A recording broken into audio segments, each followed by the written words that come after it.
నమస్తే welcome to వి3 news లక్ష్యం సమాజహితం. ఇక వార్తల్లోకి వెళ్లే ముందు ముఖ్య అంశాలు. ఏరుపల్లిలో 3 ఏళ్లలో 2 కోట్ల సంక్షేమ అభివృద్ధి పనులు. ఏపీ మంత్రి చెల్లుబోయిన శ్రీనివాస వేణుగోపాలకృష్ణ వెల్లడి. మాదక ద్రవ్యాలకు దూరంగా ఉన్నప్పుడే బంగారు భవిష్యత్తు. విద్యార్థులకు బాపట్ల జిల్లా ఎస్పీ వకుల్ జిందాల్ హితవు. వేదావతి నది ఒడ్డున మొసలి సంచారం. భయాందోళనకు గురవుతున్న తీర ప్రాంత ప్రజలు, రైతులు.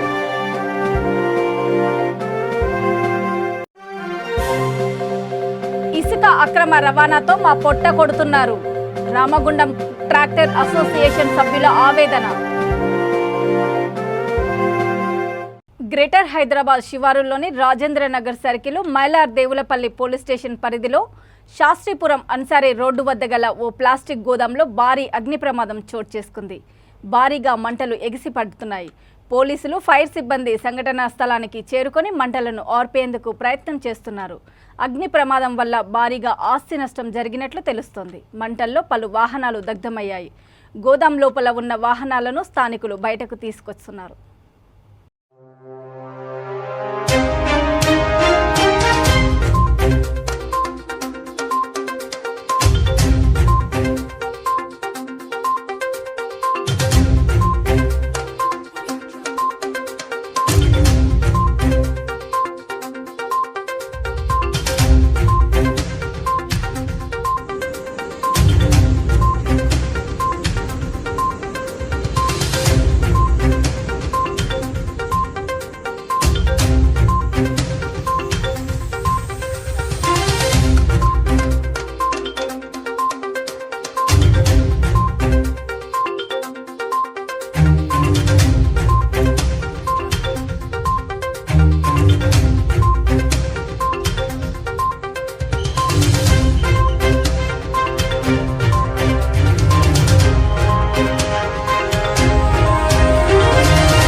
గత 3 ఏళ్లలో రామచంద్రపురం నియోజకవర్గము, రామచంద్రపురం మండలము, ఏరుపల్లిలో సుమారు 12 కోట్ల రూపాయలతో వివిధ సంక్షేమ అభివృద్ధి కార్యక్రమాలు జరిగినట్లు ఏపీ బీసీ సంక్షేమము, సమాచార పౌర సంబంధాల శాఖ మంత్రి చెల్లుబోయిన శ్రీనివాస్ వేణుగోపాలకృష్ణ తెలిపారు.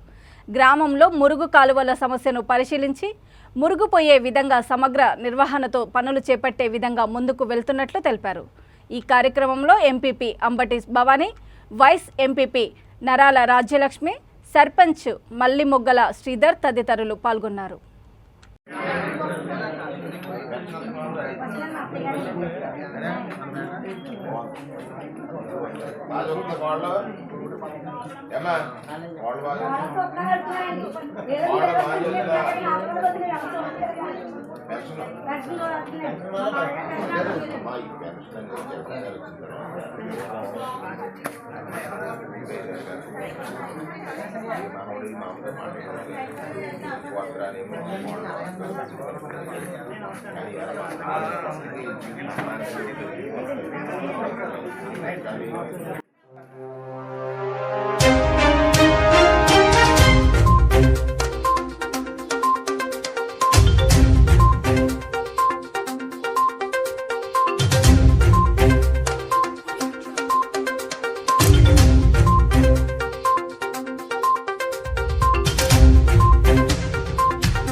కర్నూలు జిల్లా దేవరకొండ ఎస్సీ కాలనీలో గుడ్ మార్నింగ్ జనసేన పేరుతో ఆలూరి జనసేన ఇన్ఛార్జ్ వెంకప్ప పర్యటించారు. కాలనీలో సీసీ రోడ్లు, తాగునీరు, డ్రైనేజీ సదుపాయం లేక ప్రజలు పడుతున్న ఇబ్బందులు అడిగి తెలుసుకున్నారు.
కర్నూలు జిల్లా హౌలగుంద మండలము మార్లమడి గ్రామ సమీపంలో ప్రవహిస్తున్న ఆంధ్ర కర్ణాటక సరిహద్దు వేదావతి నది ఒడ్డున మొసలి సంచరిస్తూ ఉండడంతో తీర గ్రామ ప్రజలు, రైతులు భయాందోళనకు గురవుతున్నారు. గత 2 రోజులుగా నది పరిసరాలలోకి వెళ్లలేని పరిస్థితి ఏర్పడిందని స్థానికులు వాపోతున్నారు. నది ఒడ్డున సంచరిస్తున్న మొసలి వీడియోలను కొందరు యువకులు సోషల్ మీడియాలో వైరల్ చేస్తూ ఉండడంతో ప్రజలు మరింత భయభ్రాంతులకు గురవుతున్నారు. సంబంధిత అధికారులు మొసలిని పట్టుకొని తమ ప్రాణాలను కాపాడాలని పలువురు కోరుతున్నారు.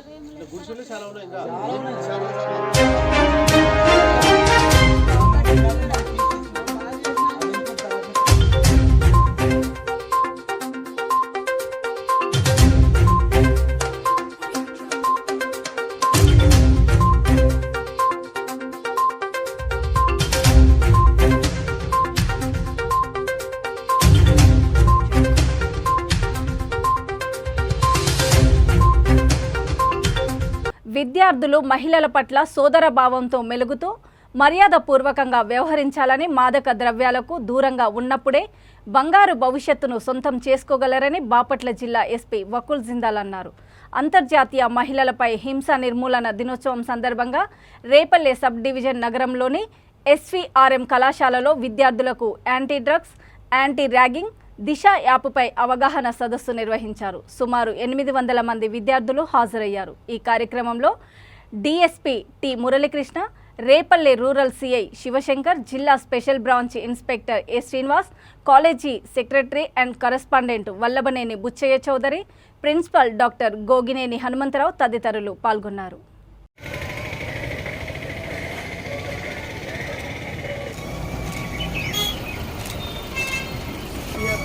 अपना मुस्तकिल करने की आग्रह है।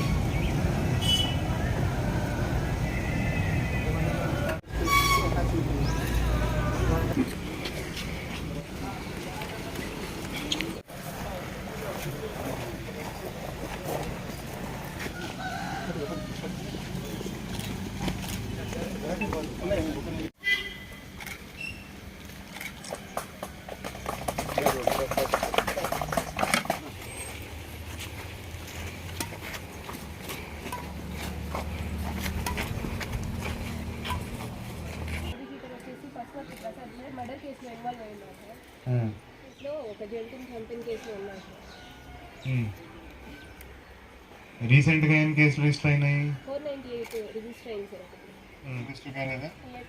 అంతకుముందు ఏమైనా రిజిస్టర్ అయిందా? దానికి ముందు కూడా ఇయర్లో ఒక అంటే 498 కేసు అయింది సార్. 498 కేసు అయింది sir. 5/2022 sir. Crime number sir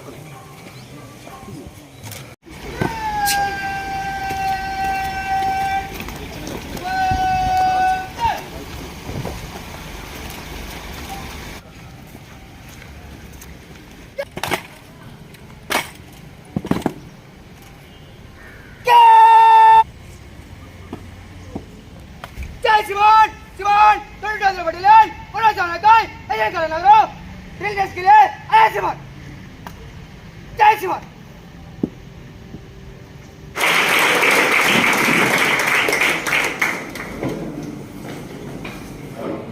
దిశ యాప్ గురించి చెప్పారు.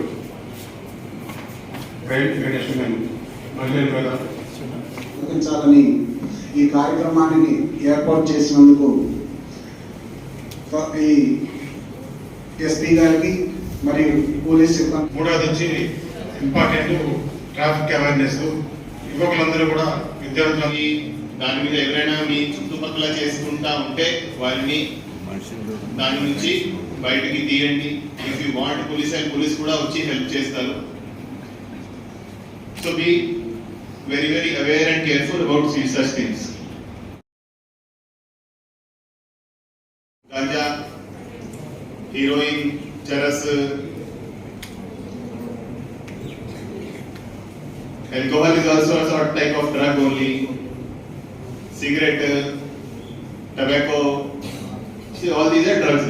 So దాంట్లో అతి ఎక్కువ హార్మ్ఫుల్ అంటే ఈ ganja, charas, heroine very very harmful. Next cigarette, next alcohol.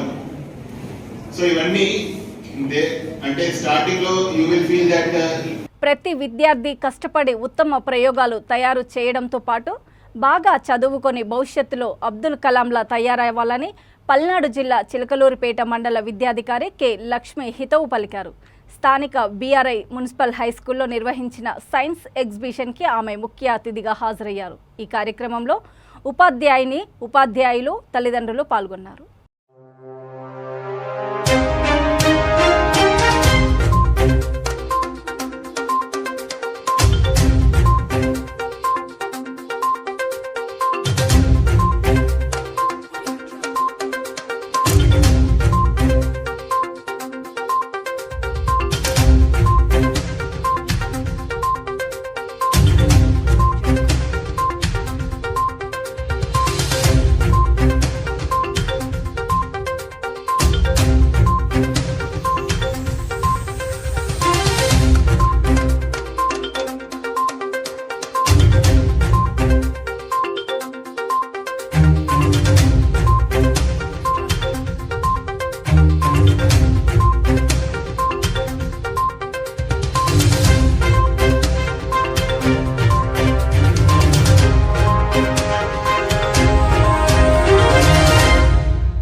ఆహ్వానించగానే ఇచ్చేసినటువంటి ఎంఈఓ గారికి ప్రత్యేకమైన ధన్యవాదాలు.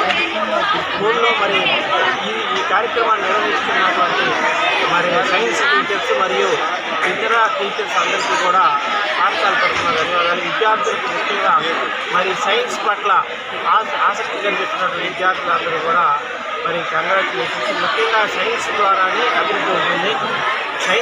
సైన్స్ ఎంతగా అభివృద్ధి జరిగితే మానవుడు అంతగా అభివృద్ధి చెందినట్టుగా మేము భావిస్తూ పిల్లల్లో ఉన్నటువంటి సైన్స్ పట్ల వాళ్ళకు ఉన్నటువంటి ఇంట్రెస్ట్ ఇంకా క్రియేట్ అయ్యి సైంటిస్టులు అవ్వాలని మేము ఈ సందర్భంగా కోరుకుంటున్నాం.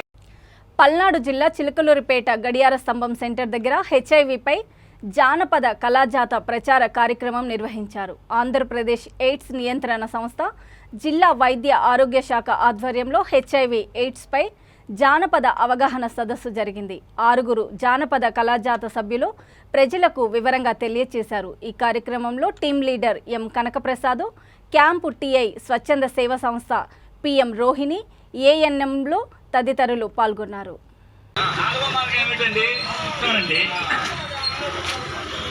నాలుగో మార్గం వచ్చేసి మరి యొక్క పరాయి వారితో సెక్స్ లో పాల్గొనేటప్పుడు తప్పని అనుకున్నప్పుడు తప్పని పరిస్థితుల్లో కాండోమ్ అనేది తప్పనిసరిగా వాడాలి. ఎందుకంటే బైక్ తోలేవాడికి హెల్మెట్ ముఖ్యం. ఎందుకంటే తలకాయ తగిలితే మనిషి చనిపోయే అవకాశం ఉంది. అంతే జీవితానికి కాండోమ్ రక్షణ.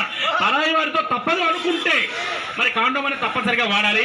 ఈ 4 మార్గాలు తప్ప హెచ్ఐవి అనేది హెచ్ఐవి పేషెంట్స్ లో మనం కలిసి తిరిగినా, కలిసి భోజనం చేసినా, కలిసి మరుగుదొడ్లు వాడినా హెచ్ఐవి అనేది సోకదు. అందుకని హెచ్ఐవి వచ్చిన వాళ్ళ కోసం టోల్ ఫ్రీ నెంబర్ పెట్టారు అక్కడ చూడండి, 1097.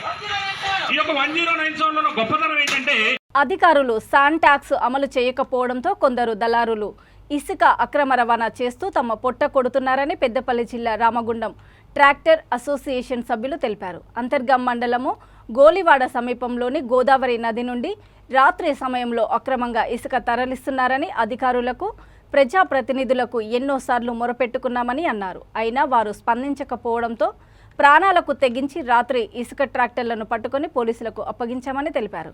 ఇసుక అక్రమ రవాణా వల్ల సుమారు 1200 మంది ట్రాక్టర్ యజమానులు ఆర్థికంగా ఇబ్బందులకు గురవుతున్నారని అన్నారు. ఇంత జరుగుతున్న స్థానిక ఎమ్మెల్యే స్పందించడం లేదని కాంగ్రెస్ నాయకుడు మహంకాళి స్వామి ఆరోపించారు.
తెలంగాణ రాష్ట్రంలోనే మొట్టమొదటిసారిగా శాండ్ ట్యాక్స్ అనేది ఇంప్లిమెంట్ చేసింది పెద్దపల్లి జిల్లాలో.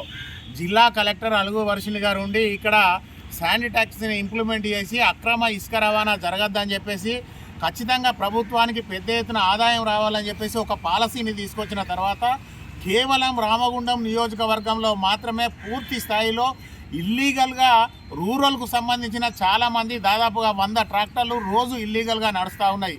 గోదావరికని మున్సిపల్ కార్పొరేషన్ ప్రాంతంలో దాదాపుగా ఒక 1200 మంది ట్రాక్టర్ యజమానులు ఈరోజు రోడ్ల మీద పడ్డ పరిస్థితి. కనీసం వాళ్ళ కుటుంబాలు తిండికి లేని పరిస్థితి. ఈరోజు వాళ్ళు కనీసం ఫైనాన్స్ కట్టుకోలేకుండా రోడ్ల మీద పడి ఉరి వేసుకొని చచ్చిపోయే పరిస్థితికి ఈరోజు వచ్చిందంటే దీనికి కారణం స్థానిక శాసనసభ్యుడు కోరుకంటి చందర్ ఈరోజు వాళ్ళ వెనుక ఉండి ఈ భాగవతం అంతా నడిపిస్తూ ఉన్నాడు. ఇల్లీగల్గా వాళ్ళని ప్రోత్సహిస్తూ ఉన్నాడు. ప్రభుత్వం కూడా ఈరోజు పోలీసు తోటి, రెవెన్యూ తోటి, అలాగే మైనింగ్ వాళ్ళతోటి ఒక జాయింట్ టాస్క్ ఫోర్స్ ఏర్పాటు చేసి ఎవడన్నా ఇల్లీగల్గా చేస్తే వాళ్ళ మీద పీడీ యాక్ట్లు పెట్టాలని చెప్పేసి ఒక జాయింట్ టాస్క్ ఫోర్స్ ఏర్పాటు చేయడం జరిగింది. అయినా కూడా ఇక్కడ పోలీసు కానీ, రెవెన్యూ కానీ, మైనింగ్ వాళ్ళు కానీ పట్టించుకోకపోవడం వల్ల యథేచ్ఛగా ఇసుక అక్రమ రవాణా జరుగుతూ ఉన్నది.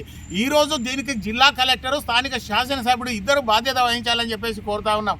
జిల్లా కలెక్టర్ గారే దీనికి చైర్మన్గా ఉంటారు. ఒకప్పుడు రోజుకు నెలకు 5,000, 10,000, 15,000 ట్రాక్టర్లు శాండ్ బుకింగ్ అయితే ఈరోజు కనీసం నెలకు 100-200 కూడా బుకింగ్ అయితే లేదంటే దీనికి కారణం ఎవరో ఒకసారి ఆలోచన చేయాలి. కలెక్టర్ గారు దీని మీద పూర్తి స్థాయిలో దృష్టి కేంద్రీకరించాలి. దీని మీద దాదాపు 1,200 ట్రాక్టర్లు అంటే ఒక 5,000-6,000 మంది ఈరోజు రోడ్డున పడే పరిస్థితి ఉన్నది. దీనికి కారణం కేవలం స్థానిక శాసనసభ్యుడు. రామగుండం మున్సిపల్ కార్పొరేషన్లో ఉన్న ట్రాక్టర్ యజమానులందరినీ పట్టించుకోకుండా వాళ్ళను రోడ్ల మీద పడ్డా పర్వాలేదు కానీ కేవలం రూరల్ వాళ్ళకు సపోర్ట్ చేస్తూ పోలీసు, రెవెన్యూ తోటి కుమ్మక్కై ఈరోజు లక్షల రూపాయలు కమిషన్లు తీసుకుంటూ స్థానిక శాసనసభ్యుడు ఈ వ్యవహారం అంతా నడిపిస్తూ ఉన్నాడు. ఖచ్చితంగా కాంగ్రెస్ పార్టీ ఇది ఏదైతే ట్రాక్టర్ యజమానులు, డ్రైవర్లు ఉన్నారో వీళ్ళందరికీ పూర్తి స్థాయిలో మద్దతు తెలుపుతాం. ఈరోజు ఏదైతే పోలీస్ కమిషనర్ గారికి కూడా దీని మీద రిప్రజెంటేషన్ చేస్తున్నామో ఇలా జిల్లా కలెక్టర్ గారిని కూడా కలిసి వెంటనే శాండ్ ట్యాక్స్ పూర్తి స్థాయిలో ఇంప్లిమెంట్ చేయాలి. ఇక్కడ ఉన్న ట్రాక్టర్లందరికీ కూడా పని వచ్చేటట్టు చేయాలి.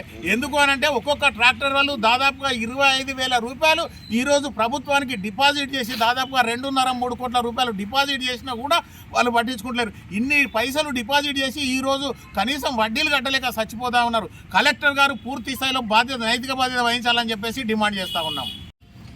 నిన్న గత రాత్రి మేము ఈ ట్రాక్టర్లు, దొంగ ట్రాక్టర్లు నడుస్తున్నాయి. ఇక్కడ గత కొన్ని సంవత్సరాల నుంచి దొంగ ఇసుక రవాణా చేస్తుంటే ఇక్కడ ఉన్న ప్రజాప్రతినిధులు కానీ, ఈ పోలీస్ వ్యవస్థ కానీ,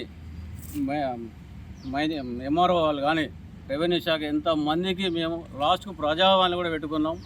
ఈ శాండ్ ట్యాక్స్ విధానం నడపాలని ఎంత మొరబెట్టుకున్నా మమ్మల్ని పట్టించుకునే నాదుడే లేడు ఇప్పటి వరకు. లాస్ట్కు మేమే ఓనర్లు అందరం జామ్ అయి పెట్రోలింగ్ చేసి రాత్రి వాళ్లకు భయపడుకుంటూ వాళ్ళు కొట్టడానికి వచ్చిన తెగపడి మేము కూడా ఈ రోజుల పోలీస్ స్టేషన్ అప్పచెప్పడం జరిగింది. ఎన్నిసార్లు మొరబెట్టుకున్నా కలెక్టర్ ఆఫీస్కి పోయినాం, మైనింగ్కి పోయినాం, ఎంఆర్ఓకి పోయినాం, ఎన్నిసార్లు పోయినా ఒక్క నాదుడు పట్టుకోలేడు. లాస్ట్కు మేమే పట్టుకున్నాం. భయభ్రాంతులకు గురవుకుంటూ తెలంగాణ ఉండి ఈ ట్రాక్టర్ పడగేస్తున్నాం. ఇక్కడ మేము సుమారుగా 1200 మందిని రోడ్డున పడ్డాం. ఈరోజు ఎన్నిసార్లు చెప్పినా ఒక 40 మంది దొంగ ట్రాక్టర్లు నడుస్తున్నాయని ఇక ప్రతి స్టేషన్కు ప్రతి ఒక్కరికి కూడా చెప్పుకుంటూ కూడా ఇప్పటి వరకు పట్టించుకునే నాదుడు లేడు. మేము ఇక మా బాధ చచ్చినా పర్వాలేదు అనుకుని రాత్రి పగలు కాపాలు కాచుకుంటూ బండ్లు పట్టుకొచ్చి ఇవాళ ఇక్కడ పెట్టడం జరిగింది. ఇప్పటికైనా ఈ శాండ్ ట్యాక్స్ ఎందుకు పెట్టారు? గత 5 సంవత్సరాల క్రితం అలుగు వర్షం మేడం కలెక్టర్ గారు ఉన్నప్పుడు ఏ విధంగా నడిచింది, ఇప్పుడు ఎందుకు నడుస్తలో గత రికార్డులు తీస్తే గవర్నమెంట్కి అర్థమవుతుంది. అప్పుడు ఉన్న 10% కాదు, ఇప్పుడు 100% గృహ నిర్మాణాలు జరుగుతున్నాయి. అయినా గవర్నమెంట్కి ఆదాయం లేదు. మాకొరే కాదు, మేము మాతో పాటు కార్మికులు అందరం ఇవాళ రోడ్డున పడ్డాం. దీన్ని అందరూ గమనించాలని చెప్పి చెప్తున్నాం మేము మా బాధ. హైదరాబాద్ చందానగర్ పోలీస్ స్టేషన్ పరిధిలో ఆటో డ్రైవర్ ఆత్మహత్య చేసుకున్నారు. గోపాల్ అనే వ్యక్తి చందానగర్ పాపిరెడ్డి కాలనీలో భార్య గాయత్రి, 2 పిల్లలతో కలిసి 5 ఏళ్ల నుండి ఉంటున్నారు. గోపాల్ తాగుడికి బానిస కావడంతో నిత్యం ఇంట్లో గొడవలు జరిగేవి. దీంతో పిల్లలను తీసుకొని భార్య పుట్టింటికి వెళ్లిపోయింది. మనస్తాపం చెందిన భర్త ఇంట్లో ఉరివేసుకొని ఆత్మహత్యకు పాల్పడ్డాడు. స్థానికుల సమాచారంతో ఘటనా స్థలానికి పోలీసులు చేరుకొని మృతదేహాన్ని పోస్టుమార్టం నిమిత్తం గాంధీ ఆసుపత్రికి తరలించారు. కేసు నమోదు చేసుకుని దర్యాప్తు చేపట్టారు.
ఆదిలాబాద్ జిల్లా బోధ్ మండల పరిధిలోని పిప్పల్ దరి గ్రామంలో పొడు వ్యవసాయం చేస్తున్న రైతులతో సర్పంచ్ బండారి శ్రీధర్ రెడ్డి అధికారులు గ్రామసభ నిర్వహించారు. ఈ సందర్భంగా 55 దరఖాస్తులు తీసుకోగా అందులో 28 దరఖాస్తులు నాన్ ఇన్ పొజిషన్లో ఉన్నాయని గుర్తించారు. గత 30-40 సంవత్సరాల నుండి అదే భూమిలో పంటలు పండించుకొని బతుకుతున్నామని, ఇప్పుడు అప్లికేషన్లు నాట్ ఇన్ పొజిషన్లో ఉండడం వల్ల తమకు భూమి కూడా దక్కదని ఆవేదనకు గురవుతున్నామని లబ్ధిదారులు తెలిపారు. కాగా నాట్ ఇన్ పొజిషన్లోని భూములకు కూడా పొడు పట్టాలు ఇవ్వాలని గ్రామ సభలో తీర్మానం చేసి జిల్లా అధికారులకు ప్రభుత్వానికి తెలుపుతామని సర్పంచ్ తెలిపారు.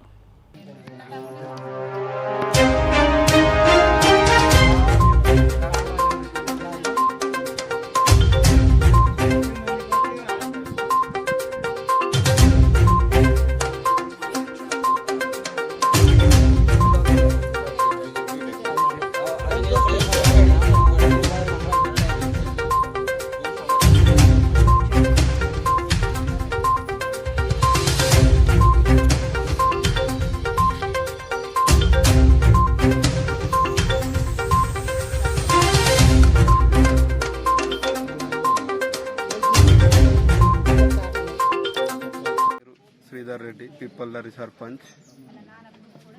ఎందుకంటే ఈ పోడు భూముల మీద గ్రామసభ చేయడం జరిగింది. 55 అప్లికేషన్ రావడం జరిగింది.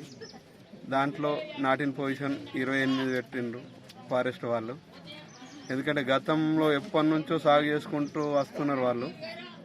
రావడం వలన వీళ్ళు గత 3 years నుంచి మీరు సాగు చేయొద్దని వాళ్ళ మీద కేసులు పెడతాం, అది పెడతామని బెదిరియడం వల్ల వీళ్ళు అక్కడి నుంచి కొంచెం తప్పడం జరిగింది. ఎందుకైతే ఇలా హామీ ఇచ్చారు గతంలో భూమి తప్పించేటప్పుడు. మేము మీ గవర్నమెంట్ ఏదైనా డిసిషన్ తీసుకుంటే దానికి అప్పుడు మేము అనుకూలంగా చేస్తాం మీకు అని చెప్పడం జరిగింది. ఇప్పుడు ఎందుకంటే ఇప్పుడు గవర్నమెంట్ జీవో వచ్చిన తర్వాత మళ్ళీ నాటిన పొజిషన్ పెట్టడం కొంచెం వాళ్ళు అయోమయానికి గురవుతున్నారు. ఈ ఉన్న సమస్యని పై అధికారులకు తీసుకుపోతాం మేము పిప్పల్దారి గ్రామ పంచాయతీ తరఫున. దీన్ని గవర్నమెంట్ స్పందించి తొందర ఏదైనా న్యాయం చేయాలని వారి తరఫున నా తరఫున గవర్నమెంట్కి కృతజ్ఞత. గత దాదాపు 50 సంవత్సరాల నుంచి ఇక్కడ మా తాత ముత్తాతల నుంచి సాగు భూమి మీద ఆధారపడి జీవిస్తున్నాము. ఈ గత 3-4 సంవత్సరాల నుంచి ఫారెస్ట్ అధికారులు వచ్చి మమ్మల్ని బెదిరించడం వలన ఇప్పుడు అవి బీడుగా మారినాయి. బీడుగా మారితే ఇప్పుడు అక్కడికి పోయి సర్వే కోసం వచ్చి అక్కడ చేస్తే నాట్ పొజిషన్ అని వస్తున్నది. 30 సంవత్సరాల 40 సంవత్సరాల నుంచి సాగు భూమిలో ఉన్న భూములు ఇప్పుడు 3-4 సంవత్సరాల నుంచి ఫారెస్ట్ అధికారుల ఒత్తిడి వలన అవి బీడుగా మారినాయి. అందుకోసం ఇప్పుడు నాట్ పొజిషన్ అని వస్తున్నాయి. మరి మా పరిస్థితి ఏంటిది? మా తాత తండ్రులు ముత్తాతలు మేము ఇప్పటికీ వాటి మీదనే ఆధారపడి జీవిస్తున్నాము. ఇప్పుడు నాట్ పొజిషన్ అంటే మా పరిస్థితి ఏంటిది? కావున దీనిపై ప్రభుత్వం స్పందించి మొత్తం దాదాపు ఇక్కడ 55 మంది పేదలు సాగు భూమిని తోడు భూమిగా మార్చుకొని సాగు చేసుకుంటున్నారు. వారందరికీ పట్టాలు ఇవ్వాలని, అలాగే ఈరోజు గ్రామ సభ కూడా అధికారులకు విన్నవించడం జరిగింది. వార్తలు ముగించే ముందు ముఖ్యాంశాలు మరోసారి. ఏరుపల్లిలో 3 ఏళ్లలో 2 కోట్ల సంక్షేమ అభివృద్ధి పనులు. ఏపీ మంత్రి చెల్లుబోయిన శ్రీనివాస వేణుగోపాలకృష్ణ వెల్లడి. మాదక ద్రవ్యాలకు దూరంగా ఉన్నప్పుడే బంగారు భవిష్యత్తు. విద్యార్థులకు బాపట్ల జిల్లా ఎస్పీ వకుల్ జిందాల్ హితవు. వేదావతి నది ఒడ్డున మొసలి సంచారం. భయాందోళనకు గురవుతున్న తీర ప్రాంత ప్రజలు, రైతులు.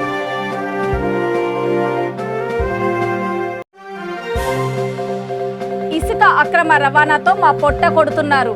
రామగుండం ట్రాక్టర్ అసోసియేషన్ సభ్యుల ఆవేదన. చూస్తూనే ఉండండి V3 న్యూస్. లక్ష్యం సమాజహితం. నమస్తే.